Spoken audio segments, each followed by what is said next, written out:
ప్రభుత్వం భారతీయులపై ప్రత్యేకంగా నిఘా పెడుతోంది. అందుకోసం ఏకంగా ఏఐని యూజ్ చేస్తోంది.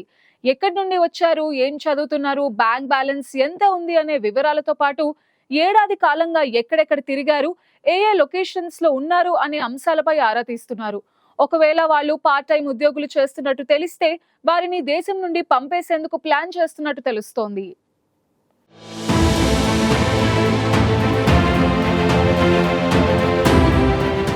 అమెరికాలో భారతీయ విద్యార్థులు అనుక్షణం భయంగానే గడుపుతున్నారు. ఎప్పుడు ఎవరు తనిఖీల పేరుతో ఇబ్బందులు పెడతారో, ఏ కారణం చెప్పి దేశం నుంచి పంపేస్తారోనని ఆందోళన వ్యక్తం చేస్తున్నారు.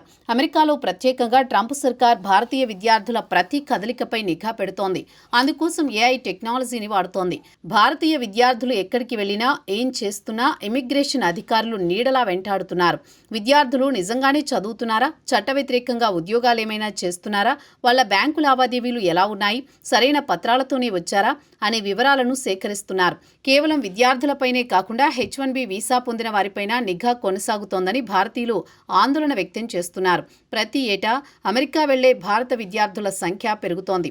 2022-23లో 2,68,923 మంది వెళ్తే 2023-24లో 3,31,602 మంది భారతీయ విద్యార్థులు అమెరికాలో చదువుకుంటున్నారు. ప్రధానంగా New York varsity, North Eastern varsity, Columbia varsity, Arizona State University, University of Southern కాలిఫోర్నియాలోనే 1,00,000కు పైగా భారతీయ విద్యార్థులు ఉన్నారు. వీరిలో చాలా మంది క్యాంపస్ల బయట పార్ట్ టైం ఉద్యోగాలు చేస్తున్నారని అమెరికా అధికారులు అనుమానిస్తున్నారు. దీంతో వారిని వెతికి పట్టుకునేందుకు ప్రయత్నిస్తున్నారు. ఇప్పటికే New York, Boston, Tempe, Los Angeles ప్రాంతాల్లో ప్రత్యేకంగా నిఘా పెట్టారు.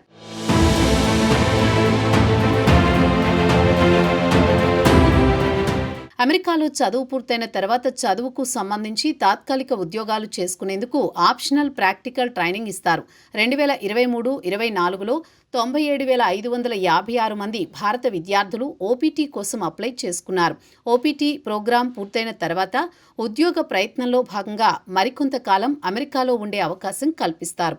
అయితే ట్రంప్ సర్కార్ ఇప్పుడు ఓపీటీని ఎత్తివేసే ఆలోచనలో ఉంది. అందుకోసం త్వరలో చట్టం తెస్తామని ట్రంప్ ప్రకటించారు. అదే జరిగితే ఎంఎస్ పూర్తయిన వెంటనే ఉద్యోగం వచ్చిన వాళ్లు మాత్రమే అక్కడ ఉంటారు. మిగతా వాళ్లు తిరిగి ఇండియాకు రావాల్సి ఉంటుంది. అమెరికా వెళ్లడం కోసం ఒక్కో విద్యార్థి సగటున 35 లక్షల నుంచి 49 లక్షల వరకు ఖర్చు చేస్తున్నారు.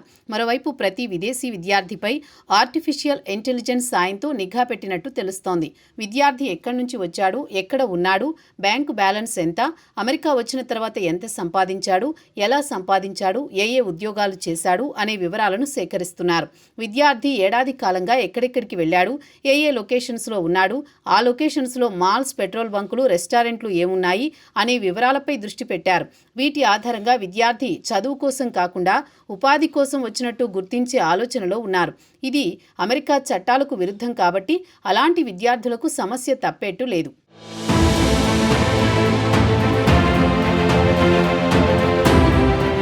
అమెరికా అధికారుల నిఘాపై ఆ దేశంలోని భారత రాయబార కార్యాలయం ఇటీవల భారత ప్రభుత్వాన్ని అప్రమత్తం చేసింది. విద్యా కన్సల్టెన్సీలు విద్యార్థులను అక్రమంగా అమెరికాకు పంపుతున్నాయని ఆరోపించింది. ఇప్పటి వరకు 5,000 మందిని ఈ కేటగిరీ కింద గుర్తించినట్లు తెలిపింది. దీంతో భారత ప్రభుత్వం అన్ని రాష్ట్రాల కన్సల్టెన్సీల వివరాలు ఇవ్వాలని ఇటీవల లేఖ రాసింది. ఇండియా నుంచి వచ్చిన విద్యార్థి ఆర్థిక స్థితిగతులపై అమెరికాలో ఆరా తీస్తున్నారని, చదువు కోసమే వచ్చిన వారికి ఇబ్బంది ఉండదు, కానీ ఇతర మార్గాల్లో డబ్బులు సంపాదించిన వారిని ప్రశ్నించే వీలుందని భారతీయ విద్యార్థులు చెబుతున్నారు. అప్పులు చేసి అమెరికాకు చదువుకోవడానికి వచ్చామని ఇప్పుడు ఓపీటీ తీసేస్తే తిరిగి ఇండియా వెళ్లిపోవాల్సి వస్తుందని ఆవేదన వ్యక్తం చేస్తున్నారు. ఇండియాలో ఉద్యోగం వస్తుందో రాదో చెప్పలేని పరిస్థితి ఉందని, అలా అయితే అప్పు తీర్చే మార్గం కనిపించడం లేదని వాపోతున్నారు. కేవలం విద్యార్థులపైనే కాకుండా H1B వీసాదారులపై నిఘా కొనసాగుతోందని ప్రవాస భారతీయులు చెప్తున్నారు. అమెరికాలో ఉద్యోగాలు అమెరికన్లకే అనే పట్టుదలతో ఉన్న ట్రంప్ విదేశీయులను ఎందుకు రప్పించాలనే భావనలో ఉన్నారు. దీంతో భవిష్యత్తులో H1B వీసాల కోటాను తగ్గించే అవకాశం ఉన్నట్టు తెలుస్తోంది. ఒకవేళ అదే జరిగితే అమెరికా భవిష్యత్తును ట్రంప్ నాశనం చేస్తున్నట్టు అవుతుందంటున్నారు నిపుణులు.